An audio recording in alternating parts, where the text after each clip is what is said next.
Hey, what's up, everybody? Happy Thursday. I hope everybody's having a wonderful day, and I hope that it's been filled with love and laughter. Today, I just wanted to tell a quick story.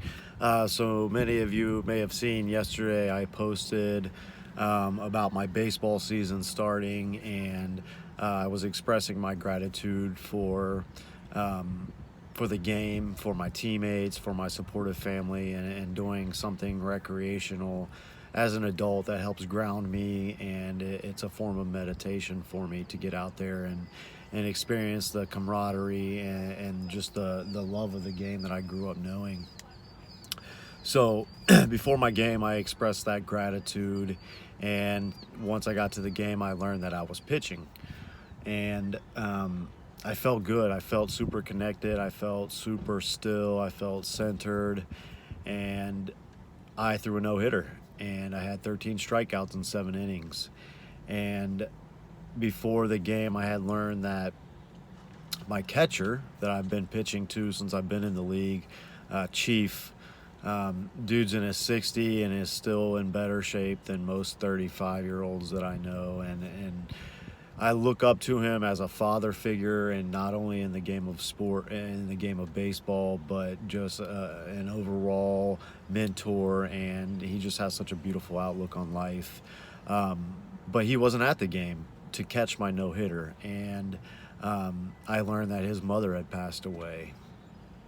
And so, speaking to him, he called me after the game and was just so excited for me and so genuinely happy. And all he wanted to talk about was my no hitter, but it was like, man, how are you doing? His mom had passed away, and he had such a beautiful outlook on life. And he talked about how his mother had really, really lost a wonderful connection with her brother that died in World War II. And, every time, even 70 years later, she was still crying about missing her brother. So, she was reconnected and reunited with her brother that she had missed dearly. And his father had passed away a decade ago. So he had the understanding that, it was her time, her generation was moving on, and she was ready. And it was really refreshing and really beautiful for somebody else to express that level of understanding about death and the transition of death, and knowing that it's not the end. It's just reconnecting on a different plane.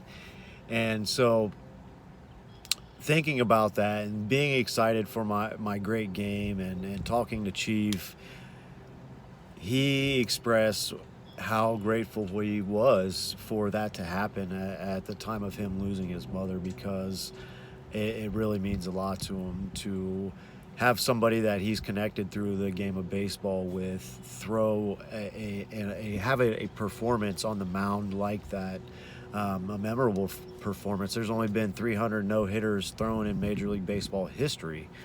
So to have something happen like that, it was really special for him. And for me, it just reconfirms my path and my connection to spirit. And when you're that connected to spirit, spirit will always provide when you trust in spirit and have faith.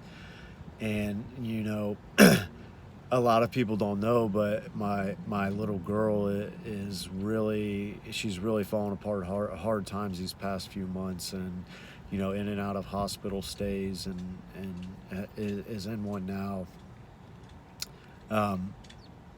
So it's just confirmation of how powerful the divine can still be in moments of darkness, because when you keep your eye on that light, even in the darkness, that light persists. So don't lose track of the light when you're in the darkness, because the divine is always present. So breathe through it and have faith.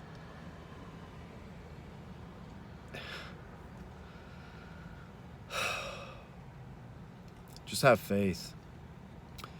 One thing that I've learned through these hard times and these dark times my family is going through is the stronger faith that you have, the bigger test that you're going to face, and the stronger test of darkness that you're going to face. And that's just to keep you evolving and keep you pushing forward and keep you ascending to the God consciousness and that Christ consciousness that I've spoken of in the past. So if you're going through hard times and you're having trouble focusing on the light, just remember your faith and remember what has gotten you to that point that you're at. And just know that the divine is always present, and the divine is aware of the dark happenings that are going on in your life. But not he, God is not male or female. It's just a pure energy. That energy is purifying when you can hold on to it in the dark times. So pretty beautiful synchronistic story that ties into baseball and spirituality, and I'm super grateful. And like I always say, expressing gratitude is the key to the divine. And the first time I post about being grateful for playing the game of baseball, I throw a no-hitter, and my dear friend's mother passed and is in the spiritual realm now. And just beautiful happenings like that just leave no doubts in my mind that there is a greater power, and that we are in control of that power with our conscious mind and what we choose to focus on. So I love you guys. I hope you have an absolutely wonderful evening or night or morning wherever you're at in this world. And I am grateful for you guys for watching my videos and following my journey. And hopefully it can pose as a mirror for you to self-reflect and you be able to count your blessings in your life when you fall upon hard times. So have a wonderful evening. I love you guys.